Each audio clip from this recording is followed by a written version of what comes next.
Que candidature ya Augustin Matata Mponyo, le number 1 na liste provisoire ya Seni, et vous allez retenir na cour constitutionnelle alors que même cour de ezali ko juger ancien premier ministre pour le détournement. Yango ezali question moko très sérieuse oyo ba congolais mingi bazali komi tuna mikolo yo. Depuis publication ya liste provisoire ya Seni, il y a 24 candidats OEP. Matata Mponyo azali ko sala partie bazali retenir. Mingi bazali ko kanisa que Matata Mponyo, président ya parti politique LGD, azali crédible te, azali exemple te, azali pe non respectueux ya mibeko ya mboka, azali ko mérité te kozala retenu na liste définitive oyo kouta na cour constitutionnelle.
Candidature ya Augustin Matata Mponyo, le number 1 na liste provisoire ya Seni, et vous allez retenir na cour constitutionnelle alors que même cour de ezali ko juger ancien premier ministre pour le détournement. Yango ezali question moko très sérieuse oyo ba congolais mingi bazali komi tuna mikolo yo. Depuis publication ya liste provisoire ya Seni, il y a 24 candidats OEP. Matata Mponyo azali ko sala partie bazali retenir. Mingi bazali ko kanisa que Matata Mponyo, président ya parti politique LGD, azali crédible te, azali exemple te, azali pe non respectueux ya mibeko ya mboka, azali ko mérité te kozala retenu na liste définitive oyo kouta na cour constitutionnelle.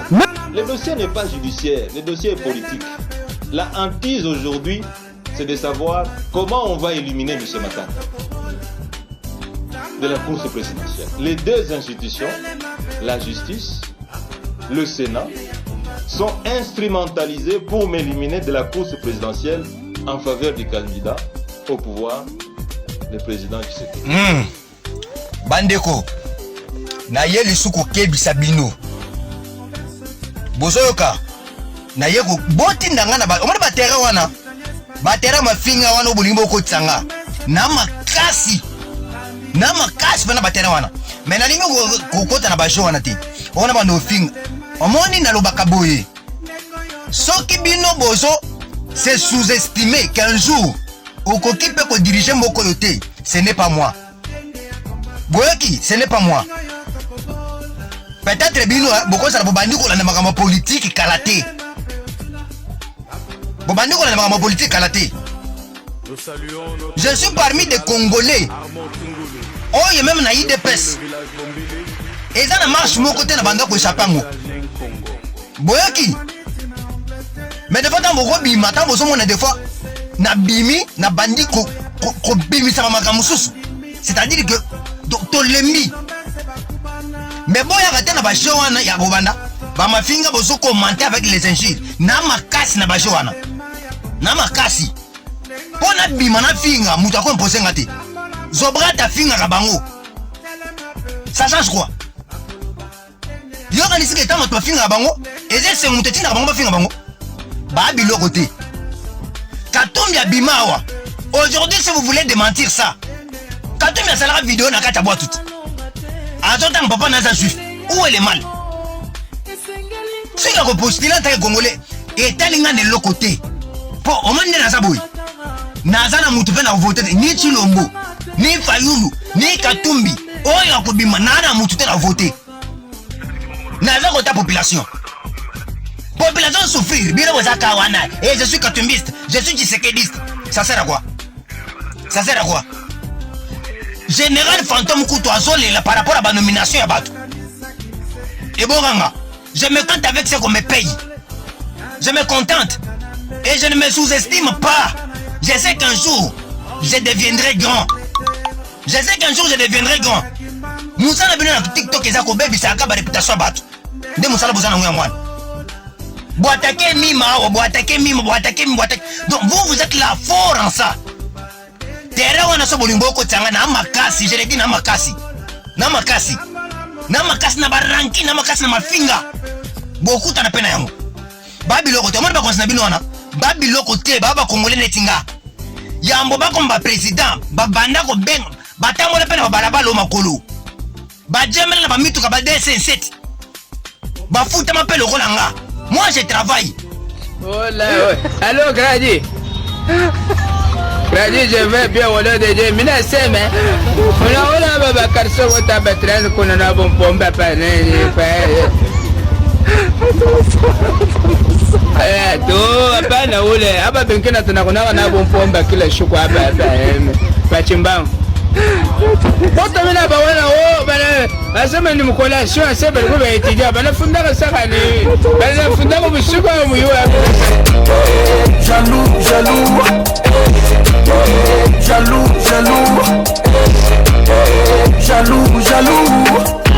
oh jalousie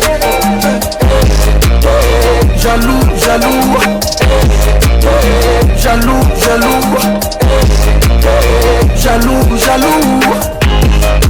Tama nyoso nalobi tama nyoso olotaka na mikolo nyoso yotika kotongo ngai yo jaloux tama nyoso na monanga lidiolia na ngai mwimo ikombo na nga butu eyinge no matambeto na kombo na nga tika kotongo ngai nyoso yotonga kanga mikolo nyoso jaloux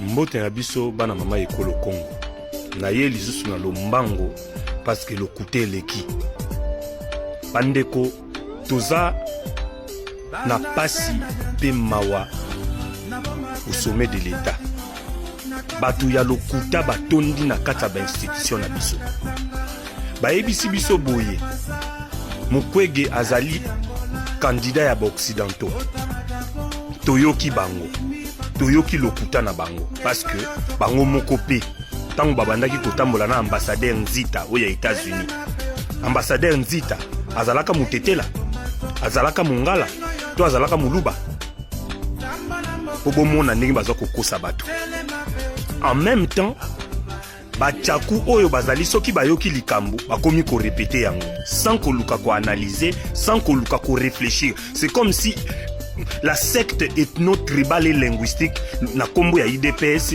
elongoli batu nyonso bongo. Donc eza kaka soki guru apesi likambo Mukwege candidat ba étranger ale bango nyonso Mukwege candidat ba étranger bandeko na ye na lombango pona yebisa bino ete mbongo ya ekolo na biso na ba information na uki kozwa sikoyo na ba source proche que source proche et fiable que mbongo ya mboka ezali kofuta ba cabinet ya ba lobby na Londres. Natangi na kotanga kombo ya ba cabinet wana te po eza au moins 3 cabinets oyo l'état congolais aza kobimisa mbongo po bakende kosolola na ba lobby. Ce cabinet musala na yango eza nini? Soki président ya Afrique to ya Moyen-Orient to ya je ne sais pas quel pays oyo baza na niveau ya ba pays oyo ya awate soki vous contacter cabinet wana, ça veut dire cabinet wana, soki vous contacter bango bazana batu na bango bazana kata Union européenne, bazana batu na bango bazana Sénat américain, bazana parlement américain, bazana parlement français, bazana parlement ya Londres, ya Allemagne. Donc ce sont des gens oyo bayebi batu banani basalaka batu bakoma ba président na Afrique, et ces cabinets travaillent depuis plusieurs années. Et lelo oyo nous venons d'être informés que ndeko na biso azako kosa batu na Kinshasa, azako kosa batu na Congo ke Mukwege azali candidat ya communauté internationale, mais yé na mbongo oya ba congolais oye fallait laisser bana ya Mweneditu, oye fallait laisser epesa mai na bana ya Bwende na bana ya Kinshasa, yango baza ko futa nango ba millions de dollars. Je vous dis, de millions de dollars sont payés pour que le cabinet puisse faire son travail. Yakeba convaincre mindele o bango bazo kosa biso kuna ke Mukwege pion ya mindele bango pe bazo pesa mbongo ya biso na bino, tant que Mukwege azali na ba relation na ye oya ye moko na batu wana oya zo bimisena yango mbongo ya leta te, mais ba oyo baza ko kosa batu baye na kibokonzi na lokuta ba diriger mboka na lokuta na ba promesse balingi bazwa deuxième mandat na lokuta yango tolobi ke tokobimisa misala ya satana, tokobimisa misala ya secte ethno-tribal na kombo ya UDPS, parce que l'UDPS c'est une malédiction pour le peuple congolais. L'UDPS représente la division, la séparation, l'insécurité et le vol au sommet de l'État. Voilà pourquoi nous demandons à tous les Congolais. Le problème que nous avons aujourd'hui, c'est le tshisekedisme au sommet de l'État. Le tshisekedisme incarne le vol. Le tshisekedisme incarne la séparation du peuple congolais. Le tshisekedisme incarne le tribalisme au sommet de l'État. Voilà pourquoi il faut ôter les mains. Ne nous laissons pas faire Nabatuya Lokuta. La secte ethno-tribale et linguistique na kombo ya UDPS et fonctionnera kaka na lokuta. Lokuta na lokuta, diffamation, manipulation. Bako bimisela bino ba message ya lokuta nzokande le problème que nous avons aujourd'hui. Mbongo oyo bakambi ya mboka na biso bazako yiba. Mbongo oyo bakambi na biso bazako pesa na ba cabinet oyo ya ba lobby po baluka moyen ke ba soi-disant oh bango bazo benga mindele ba côté la bango. Or que non, le peuple nous sommes en train de souffrir. Biso ba congolais toujours souffrir. Na mboka o etondi kita loko la Congo, mais na kati ya Congo, congolais zo ko vivre atteint à $1 par jour té.